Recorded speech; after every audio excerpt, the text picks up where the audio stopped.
On the day Nigeria marked 65 years of independence, President Bola Tinubu came forward to address the nation.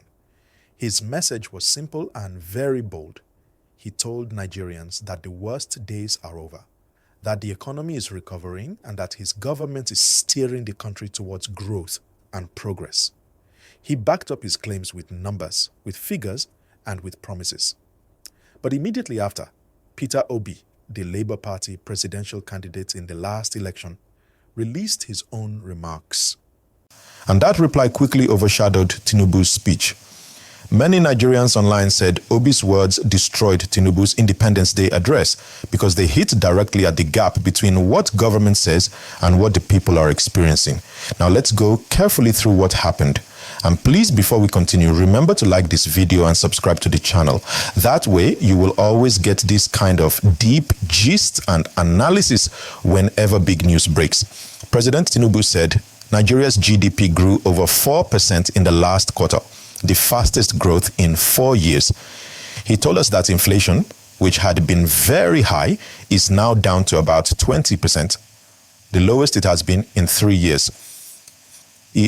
He also announced that for 5 straight quarters, Nigeria has recorded a trade surplus, meaning the country is selling more to the world than it is buying. He added that the foreign reserves are now above $42 billion, the highest since 2019. Tinubu also highlighted his social investment program, saying 330 billion naira has been shared to 8 million households. According to him, that is money directly helping families in need. On top of that, he mentioned ongoing projects in roads, power, rail, education, and promised that these developments will soon improve the daily life of citizens. Tinubu admitted that hardship is still real, but he insisted it is temporary. He said these pains are short-term sacrifices for long-term stability. And he repeated one phrase many times: the worst is over. Now, enter Peter Obi. His reaction was direct and sharp. Obi said the government cannot keep quoting figures while Nigerians are still struggling to eat. He pointed out that millions of citizens are being pushed into poverty, not lifted out. Food prices remain high, transport costs are heavy, and ordinary workers cannot keep up with the rising expenses. He said that if truly 8 million households received money, then the government should publish the list, make it public, and show proof. Nigerians are asking the same question. Who are these beneficiaries? Where is the evidence? Obi also criticized government action in other areas. For example, he condemned the demolition of businesses in Lagos, including the Trade Fair complex, saying those moves destroyed the investments of hard-working traders. He called it unjust and economically destructive. And he questioned how a government that claims to be helping the poor is at the same time demolishing places where poor people earn their living. So, on one hand, Tinubu is saying recovery has begun. On the other hand, Obi is saying people cannot feel that recovery in their daily lives. This is why many Nigerians believe Obi's words exposed the gaps in Tinubu's message. Please, if you are still with me, don't forget to like this video right now and subscribe so you never miss out when we bring you updates like this. Let's pause and look at the bigger picture. Is Tinubu lying? Not necessarily. The figures he mentioned are real numbers from government records. Inflation has dropped a little from the peak. GDP is showing signs of growth, and reserves are indeed rising. But here is the problem. These numbers are macro, meaning they describe the big picture, not the small realities of daily life. And that gap is huge. Growth can happen in statistics while poverty still spreads on the ground. That is why Obi's response connected with so many people, because he spoke to what families are actually feeling in their homes. Let's talk about the cost of living. Ask any Nigerian today, is food cheaper? The answer is no. A bag of rice is still very high. Transport fares will remain heavy. Fuel prices are not friendly. Electricity is still a burden. So even if inflation has technically slowed down, the cost of living is still crushing. This is the everyday truth. When Tinubu says the worst is over, many ask, over for who? Because on the street, the hardship still looks strong. Security is another point Obi and other critics are raising. Bandit attacks kidnappings, armed robbery, these problems remain.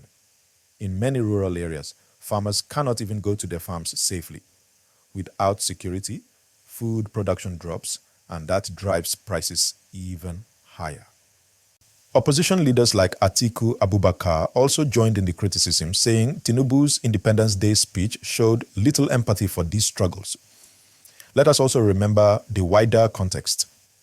In 2024, Nigeria saw the End Bad Governance protests, where thousands came out to demonstrate against hunger, inflation, and poor governance. That shows that dissatisfaction has been building for a long time. Tinubu's speech was supposed to calm the nation, to reassure people. But Obi's reply reminded everyone that the problems are not solved yet. And this is the real battle. The battle of narrative. Tinubu wants Nigerians to believe in the promise of reforms, to be patient, to accept the temporary pain. Obi wants Nigerians to focus on the reality of today, the hunger, the unemployment, the demolished businesses. It is two different pictures of the same country. Now, my people, let me ask you, which picture do you believe? Do you accept that the worst is over? Or do you feel that Obi is right that hardship is still very heavy? Please drop your answers in the comments. And once again, if you are enjoying this gist, like this video and subscribe so we can keep giving you these real conversations. If we look to the future, the question becomes, can Tinubu's reforms actually deliver? If inflation continues to drop, if growth continues, if jobs are created, then maybe in time, Nigerians will feel the impact. But if these numbers remain on paper while hardship continues, then Obi's words will continue to resonate louder. Nigerians are not waiting for fine speeches.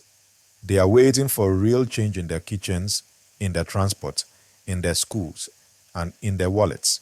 So the Independence Day clash between Tinubu and Obi is not just a matter of political rivalry, it is a test of credibility. It is about whether people trust the government's story or trust the opposition's reminder of their pain. And this is where you, my viewers, come in. I want to hear your voice. Has the hardship reduced in your area? Do you believe the government's numbers? Or do you feel that Obi is simply saying what many of us already know? Tell me in the comments. Don't just watch and go. Join the conversation. And please, before you leave, make sure you like this video and subscribe to the channel. This is the gist. Tinubu says Nigeria has turned a corner. Obi says Nigerians are still in the storm. Both cannot be right at the same time. So whose side of the story matches your reality? That is the question I leave with you today.